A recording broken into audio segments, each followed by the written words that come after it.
ॐ सहना ववतु सहनौ भुनक्तु सह वीर्यं करवावहै तेजस्विनावधीतमस्तु मा विद्विषावहै। ओम शांति शांति शांति। विशुद्ध मनुस्मृति के 7वें अध्याय का पाठ चल रहा है। राजधर्म प्रसंग के अंतर्गत राजा राज्य का योगक्षेम किस प्रकार से करे उस प्रसंग को पढ़ा था। अब वहाँ से और आगे बढ़ते हैं। श्लोक संख्या 103 है। 103 श्लोक को पढ़ेंगे। नित्यम उद्यत दंडस्य कृत्स्नम उद्विजेत जगत तस्मात् सर्वाणि भूतानि दंडे नैव प्रसादयेत्। भाष्य में कहा, जिस राजा के राज्य में सर्वदा न्याय अनुसार दंड के प्रयोग का निश्चय रहता है तो उससे कृत्स्नम जगत उद्विजते, सारा जगत भयभीत रहता है। तस्मात्, इसलिए सर्वाणि भूतानि, सब दंड के योग्य प्राणियों को दंडैनैव प्रसादयेत्, दंड से सीधे अर्थात दंड के भय से अनुशासन में रखे। तो दंड एव प्रजाशास्त्री सर्वः दंड एवा विरक्षति, ये बात कही गई है कि दंड ही धर्म होता है, दंड ही सब प्रजा की रक्षा करने वाला होता है। राजा योगक्षेम अपने राज्य का तो बढ़ा रहा है, प्रजा का देख रहा है, स्वयं का देख रहा है, लेकिन दंड व्यवस्था के बगैर राज्य व्यवस्थाएं चल नहीं सकती। इसलिए कड़ाई के साथ दंड का प्रयोग करना चाहिए।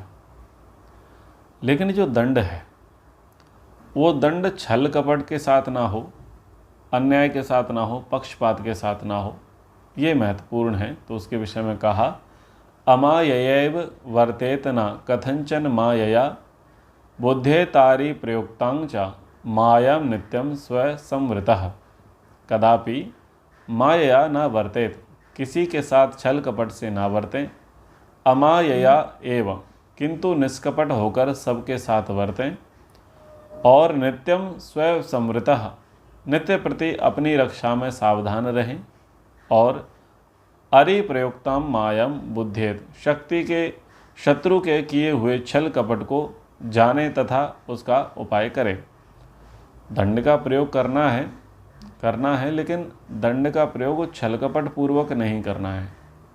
उसका व्यवहार निष्कपट हो, सावधान रहे, किसी के भी साथ अन्याय ना करे।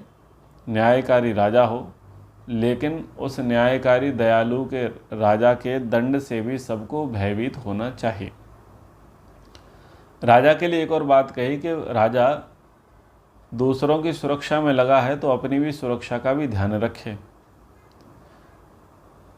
और शत्रु वर्ग जो है, जो भी कुछ छल कपट करता है तो उसके प्रति वह सावधान रहे। शत्रु कुछ परिचित होते हैं, कुछ अपरिचित होते हैं, कुछ सामने होते हैं और कुछ सामने होते हुए भी नहीं दिखाई देते। इसलिए राजा जो है सजग रहे, सचेत रहे। और कमियों के विषय में क्या कहा, किसी न किसी मनुष्य में कमी तो अवश्य होगी, लेकिन जो राज्य चला रहा हो उसमें यदि कमियां हो तो क्या प्रयास हो कि वो कमियां उजागर ना हो। कमियां दूसरे की पता करें, उस पर काम करें। आपकी कमियां अगर बाहर पता चल गई तो उससे राष्ट्र पर संकट आ सकता है। तो इसलिए यहाँ पर नीति कही, न अस्य छिद्रम परो विद्यात् छिद्रम विद्यात् परस्य तु गुहेत कर्म इवांगानि रक्षेद वीरम आत्मनः। राजा को यह सावधानी रखना चाहिए कि वह परः अस्य छिद्रम न विद्यात्, कोई शत्रु उसके छिद्र और कमियों को ना जान सके। सबसे पहली बात तो यह है कि राजा जब बनाया गया उसमें 8 योग्यताएं, 8 गुण, 8 कर्म स्वभाव उसके देखे गए। योग्यता के आधार पर राजा बनाया गया, लेकिन है तो मनुष्य, कोई ना कोई छिद्र, न्यूनता, कमियां तो उसके अंदर होंगी ही। तो प्रयास ये करे कि उसके दोष जो है सार्वजनिक ना होवे। कुछ राजा कैसे होते हैं, कान के कच्चे होते हैं। किसी ने कुछ कह दिया और एक्शन लेना शुरू कर दिया, उसकी छानबीन नहीं करते। तो किसी का सुनने में कच्चे होते हैं, कुछ लोग बोलने में, देखने में, सबके अपने अपने दोष होते हैं। तो वो जो दोष हैं, वो छिद्र हैं, जो कमियां हैं, वह उजागर ना हो, सार्वजनिक ना हो, शत्रु पक्ष को वो ना पता चले।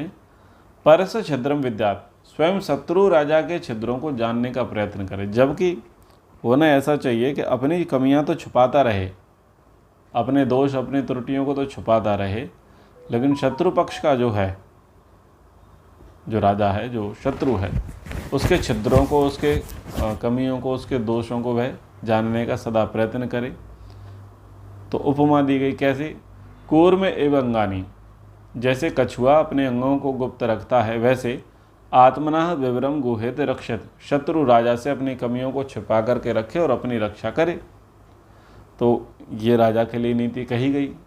बस यही पॉलिसी आज के विधायक, सांसद, मंत्री आदि लोग अपनाते हैं। जिसकी सत्ता होती है, जो पावर में होता है, वो लोग क्या करते हैं, अपने दोषों को, अपनी कमियों को छिपाने का प्रयास करते हैं। यदि कोई व्यक्ति स्टिंग ऑपरेशन करता है या उनको उजागर करने का, एक्सपोज करने का प्रयास करता है, तो ये अपने धन बल का प्रयोग करके, छल बल का प्रयोग करके क्या करते हैं, उसका मुंह बंद करा देते हैं। यानी अपनी कमियों को, अपने दोषों को उजागर नहीं होने देते। पर चूंकि सत्ता में होते हैं, तो विपक्षी दल जो है, विरोधी पार्टी जो है, उनके जो नेता लोग हैं, राजा लोग हैं, विधायक हैं, सांसद हैं, मंत्री हैं, आदि आदि हैं, उनके दोषों को उजागर करने में पूर्ण प्रयास करते हैं। और यही पॉलिसी है। जब तक आप दूसरे के दोष दिखाते रहोगे, खुद के दोष छुपाते रहोगे, तो लोग क्या मानेंगे, आप ठीक हो, आप पर विश्वास करते रहेंगे। लेकिन जब ये पता चलेगा भाई आप में कमी है, तो आपको बदल देंगे, और दूसरे में कमी है तो दूसरे को बदल देंगे। वर्तमान भारतीय राजनीति में भी यही हो रहा है। एक पक्ष ने क्या किया, लंबे वर्षों तक अपने दोषों को उजागर नहीं होने दिया।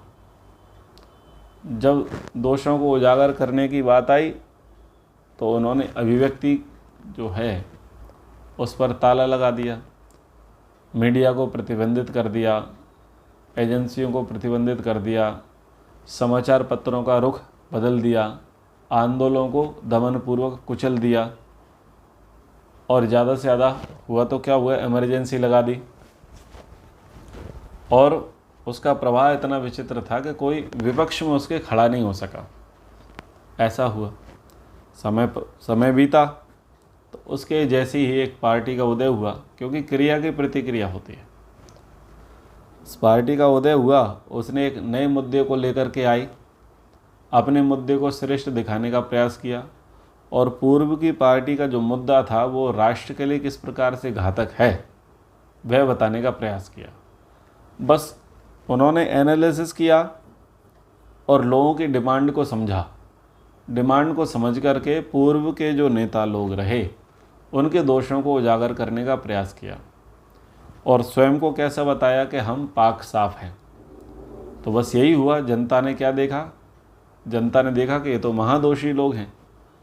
अब ये दोषी लोग आपको दिखाई दिए हैं पिछले 10 वर्ष में, और पिछले 70 वर्ष से उनका दोष किसी को नहीं दिखाई दे रहे थे, क्योंकि दिखाने वाला नहीं था, प्रस्तुतिकरण करने वाला नहीं था। और अब क्या हो गया है, अब सत्ता में इतने आ गए हैं कि खुद के दोष दूसरे को देखने नहीं देते, उस विषय को चलाने नहीं देते, उस प्रकार से अड़े हुए हैं, लगे हुए हैं। तो ये पॉलिसी है। जो इस पॉलिसी को अपनाएगा ज़्यादा समय तक वही सत्ता में रहेगा। जो इस पॉलिसी को नहीं चला पाएगा, नहीं अपना पाएगा, तो वह सत्ता में अधिक समय तक नहीं रह सकता।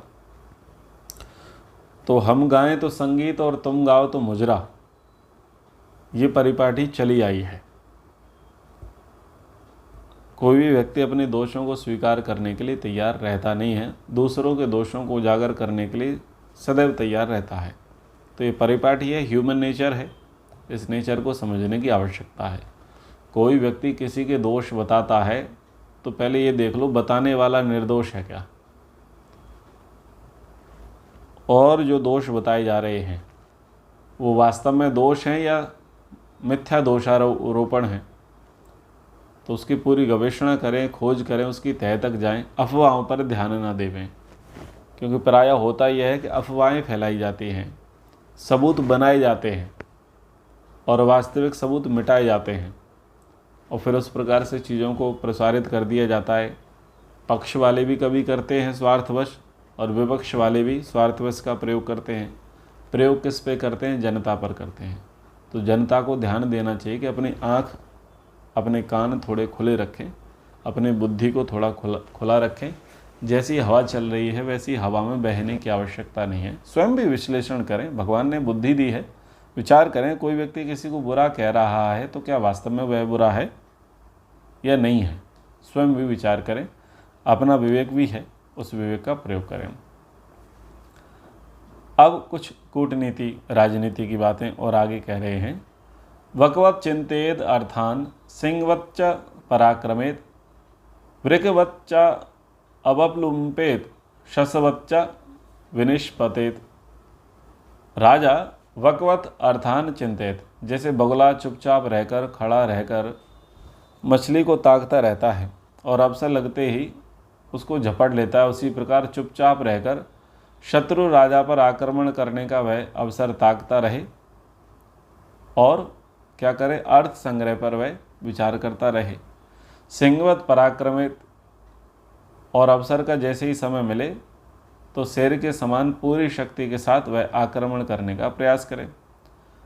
वृकवत अवलुम्पित, जैसे चीता रक्षित पशु को भी अवसर मिलते ही शीघ्रता से झपट लेता है, उसी प्रकार शत्रु को वह पकड़ लेवे, और स्वयं यदि शत्रुओं के बीच में फंस जाए तो शशवत विनिष्पतित, खरगोश के समान उछलकर उनकी पकड़ से निकल जाए और अवसर मिलते ही उन पर आक्रमण कर देवे।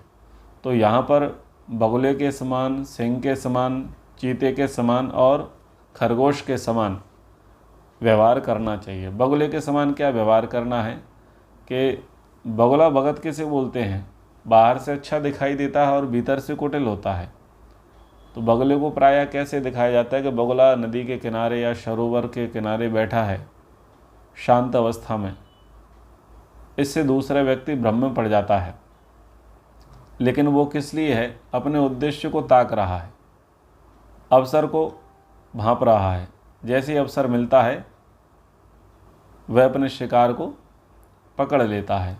तो बगुला क्या करता है कि मछली को पकड़ लेता है। ऐसे ही राजा जो है धन के लिए और शत्रु पर वार करने के लिए सदैव सजग रहे, सतर्क रहे। जब भी आक्रमण समय मिले धन कमाने का अवसर पीछे न छोड़े और शत्रु पर आक्रमण करने से वह पीछे न छूटे। शत्रु पर आक्रमण कैसे करना है? बोले सिंह के समान। सिंह कैसे करता है? सिंह पहले तो शांति रखता है, लेकिन जब आक्रमण करने का विषय आता है तो फिर वो पूरी शक्ति के साथ झपट पड़ता है।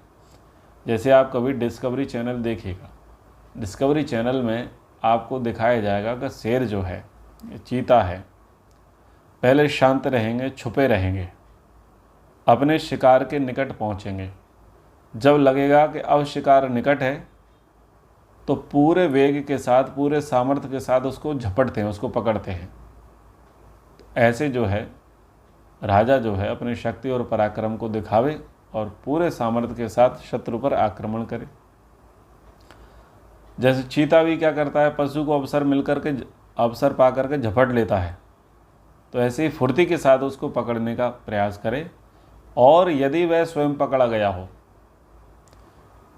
तो स्वयं पकड़ा गया हो तो खरगोश कैसे भाग जाता है बीच में से छूट करके? तो जैसे खरगोश छूट करके भाग जाता है उछल करके, तो वैसे ही आप भी शत्रु पक्ष के बीच से भागने का प्रयास करें।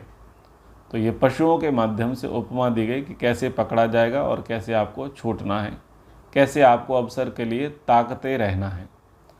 एवं विजयमानस्य ये अस्य स्युः परिपन्थिनः तान अनेद वशम सर्वान समाधिभिः उपक्रमेः। कह रहे हैं एवं पूर्वोक्त प्रकार से रहते हुए, यानी जो 4 प्रकार बताए उन प्रकारों से रहते हुए, विजय मानस्य विजय की इच्छा रखने वाले राजा के ये परिपंथिनः स्युः जो शत्रु यानी राज्य में जो बाधक लोग हैं उनको तान सर्वान सामादि भी उपक्रमे वशम आनेत, साम दान भेद दंड आदि से उनको वश में करने का प्रयास करें। तो आपने खूब सुना होगा साम दाम दंड भेद, आपने इस प्रकार से सुना होगा। तो भेद शब्द जो है वो अंत में प्रयोग नहीं होना चाहिए, साम दान भेद दंड इस प्रकार से प्रयोग करना चाहिए। तो ये राजनीति के अंतर्गत आता है। शाम का मतलब क्या है कि जब कोई व्यक्ति आपके कार्य में बाधा डालता है, आपको परेशान करता है, आपका विरोध करता है, आपसे लड़ने भिड़ने की इच्छा रखता है, तो आप पहले शांति से काम लेवें, बुद्धिमत्ता से काम लेवें, प्रेम पूर्वक काम लेवें, उसे मेलजोल बनाने का प्रयास करें और उसे मनाने का प्रयास करें कि भाई शांत हो जा। अगर शाम से काम नहीं चलता तो फिर आप दूसरी नीति का प्रयोग करें। दूसरी नीति का नाम है दान।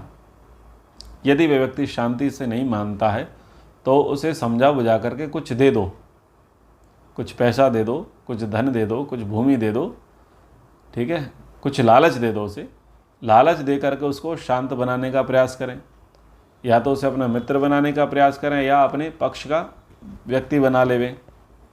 अगर दान से वह नहीं मानता तो फिर तीसरी चीज़ है कि आप भेद का प्रयोग करें। भेद का क्या मतलब है? इसकी कमी को ढूंढें, छिद्र को ढूंढें।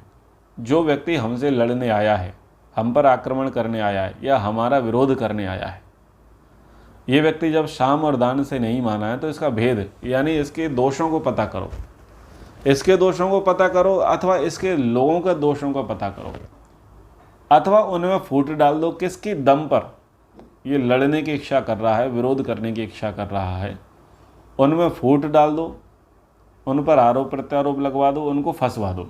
इस प्रकार का प्रयोग करें।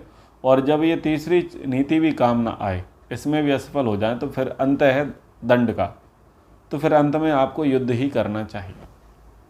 तो ये जो सामदाम दंड भेद हैं, ये भी भारतीय राजनीति में वर्तमान में देखे जाते हैं। सबसे पहला क्या होता है कि जैसे हम क्या प्रयोग कर लेते हैं, एक स्टिंग ऑपरेशन की चर्चा कर लेते हैं।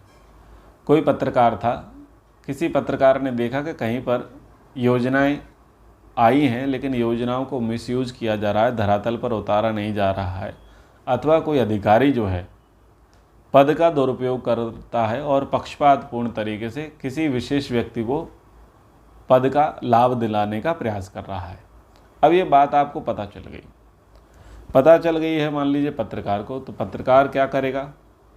उसको धमकी देगा, बोलेगा, या उसे ब्लैकमेल करेगा, समझाने का प्रयास करेगा, जो भी है।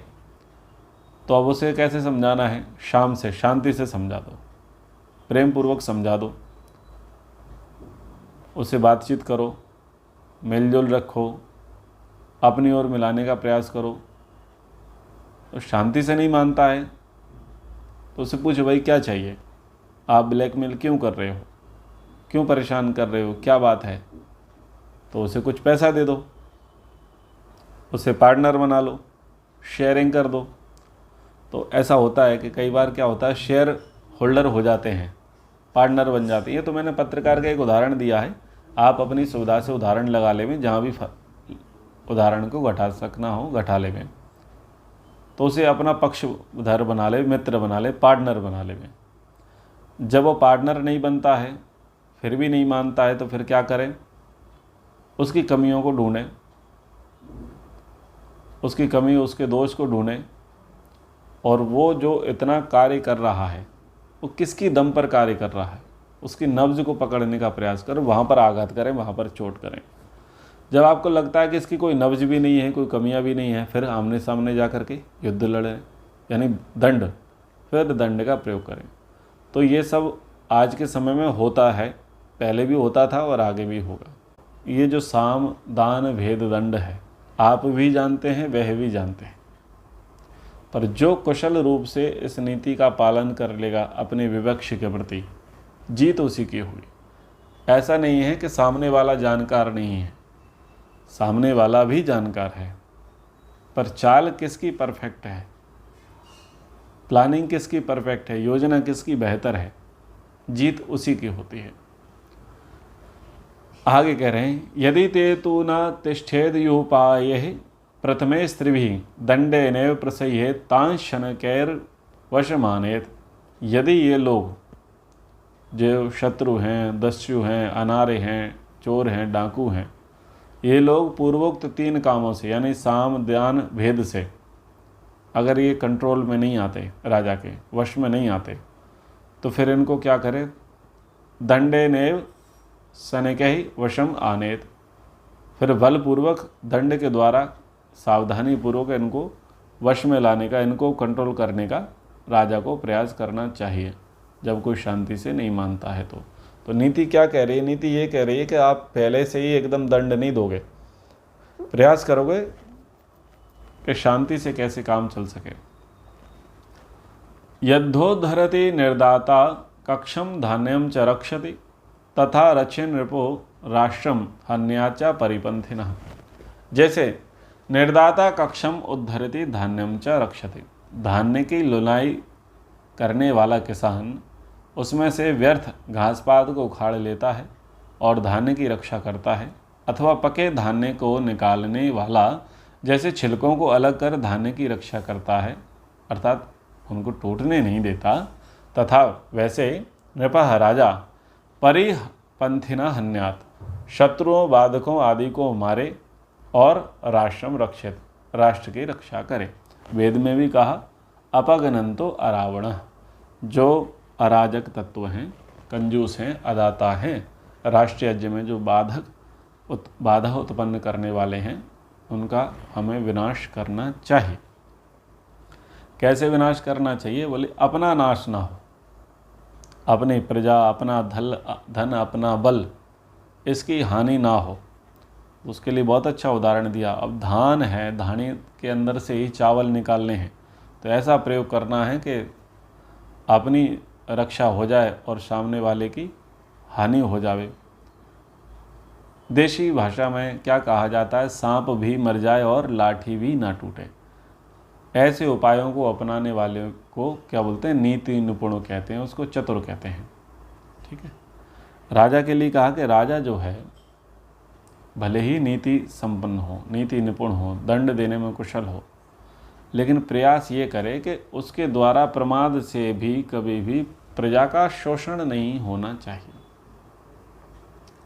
उसके लिए कहा मोहाद राजा स्वराष्ट्रम यह कर्षयति अनवेक्षया सो अचिदराज भ्रश्यते राजा जीवितांच सबांधवा।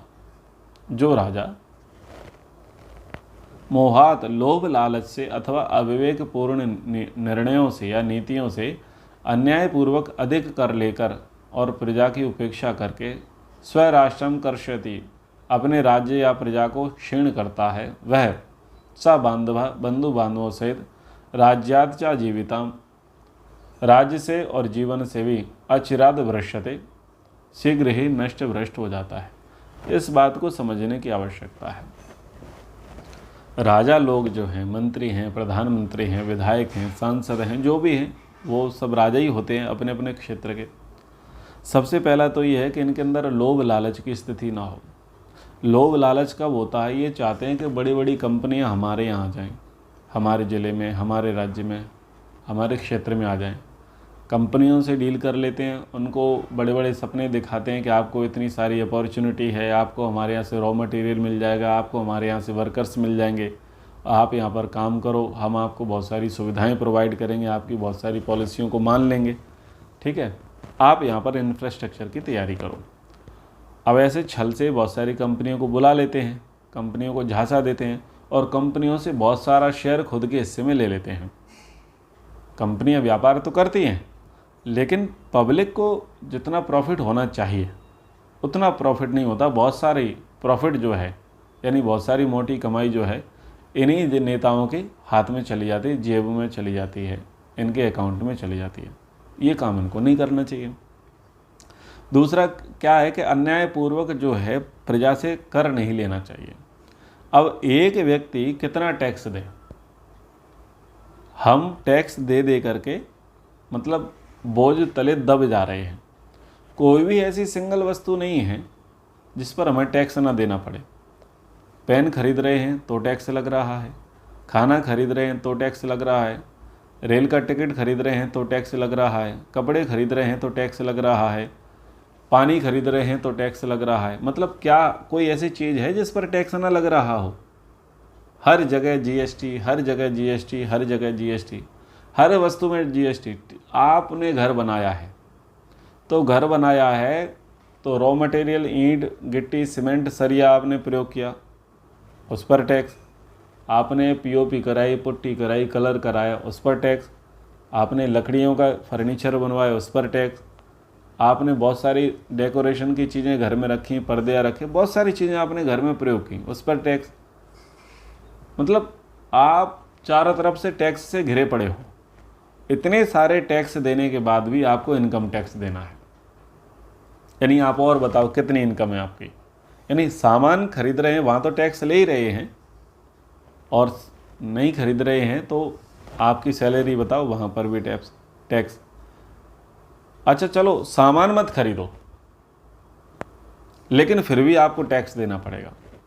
अभी हम यात्रा में थे तो हमको लॉज में रुकना हुआ, क्योंकि बाहर ऐसे रुकना तो ठीक नहीं था, तो हम लॉज में रुके। 20 रुपये पर आवर के हिसाब से था, एक जगह 10 रुपये पर आवर के हिसाब से था, लेकिन उसमें भी मतलब कुछ चीज़ें खरीदी नहीं है और खाई भी नहीं है, लेकिन केवल वहाँ रुके हैं 1 घंटे के लिए। तो 20 रुपये के 27 रुपये जो है हमको पेड करने पड़े। 7 रुपये का है कि बोले आपका टैक्स था, आपके ऊपर टैक्स था। तो ये अति है। कितना टैक्स दें, कहाँ कहाँ टैक्स दें, हर चीज़ में टैक्स देना पड़ रहा है। तो ये जो है अन्यायपूर्वक टैक्स है, यानी अन्यायपूर्वक प्रजा पर कर है, ये ठीक नहीं है। इससे प्रजा की बहुत उपेक्षा होती है। तो जब इस प्रकार से अन्यायपूर्वक राजा प्रजा पर कर लगाएगा तो राज्य भी क्षीण होगा और प्रजा भी क्षीण होगी। राज्य क्षीण होगा, प्रजा क्षीण होगी, तो राजा कौन सा बचेगा? राजा भी अपने बंधु बांधवों से क्या होगा? नष्ट भ्रष्ट होगा। नष्ट भ्रष्ट का मतलब क्या है? अगली बार आप नहीं बन सकते, आपका विरोध होगा, आपको वोट नहीं मिलेगा। अब इसमें और चीज़ है कि राज्य को कर में डुबो दिया जाता है। फ्री की राजनीति जो चलती है, फ्री की जो लड्डू बांटे जा रहे हैं कि वोट आते हैं, चुनाव आते हैं, और चुनाव से पहले क्या कर दिया जाता है? बोले आपकी बिजली माफ़ है, 200 यूनिट आपकी बिजली माफ़ है,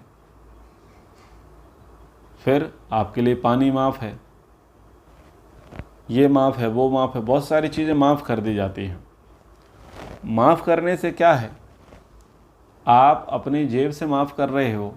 जो भी नेता है, जो भी मंत्री है, प्रधानमंत्री है, या प्रधानमंत्री पद का जो दावेदार व्यक्ति है, ये क्या तुम अपने घर की ज़मीन बेच करके, अपनी प्रॉपर्टी, अपने कारखाने, अपने होटल्स बेच करके, अपनी रेंज रोवर गाड़ियाँ बेच करके, या आप घर के सोने चांदी बेच करके आप ये माफ़ कर रहे हो क्या? उससे तो माफ़ नहीं कर रहे ना। आप तो क्या कर रहे हो कि हमारी जेब काटते जा रहे हो ना।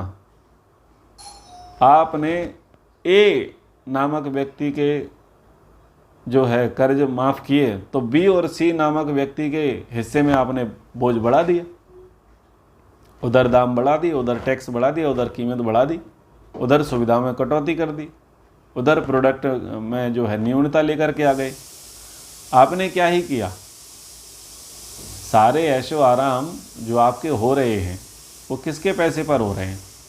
हमारे पैसे पर, जनता के पैसे पर, प्रजा के पैसे पर हो रहे हैं। और आप रेवड़ी खा रहे हो, रेवड़ी बांट रहे हो। फिर आपकी पॉलिसियाँ इतनी वाहियात टाइप की हैं कि आपने अपने राज्य को, अपने ज़िले को कर्जे में डाल रखा है। अब भारत में इतने सारे राज्य हैं, उनमें से कई राज्य ऐसे हैं तो किसी किसी राज्य में तो पता चलेगा एक एक व्यक्ति पर 80-80 हज़ार रुपये कर्जा है, इतना कर्जा है, किसी पर 1-1 लाख रुपए कर्जा बैठेगा पर पर्सन, क्योंकि नीतियाँ ठीक नहीं हैं, पॉलिसियाँ ठीक नहीं हैं, गलत तरीके से प्रजा पर बोझ डाला गया है, फ्री की रेवड़ियाँ बांटी गई हैं, उसका दुष्परिणाम भुगतना पड़ रहा है। तो अर्थनीति तो प्रभावित होगी। जहाँ अर्थनीति प्रभावित होगी वहाँ राज्य की व्यवस्थाएं सुचारू रूप से कैसे चल सकती हैं। तो ये सारे जो है विचारणीय बिंदु हैं जिन पर काम करना चाहिए। कह रहे हैं शरीर कर्षणात् प्राणा क्षीयन्ते प्राणिनाम यथा तथा राज्यम अपि प्राणा क्षीयन्ते राष्ट्र कर्षणात्। जैसे प्राणिनाम प्राणः, प्राणियों के प्राण शरीर कर्षणात् क्षीयन्ते, शरीरों को दुर्बल करने से नष्ट हो जाते हैं, वैसे ही राष्ट्र कर्षणात्, राष्ट्र अथवा प्रजा का जो शोषण करने से राज्याम अपि प्राणः, राजाओं के प्राण और राज्य जीवन भी क्या होता है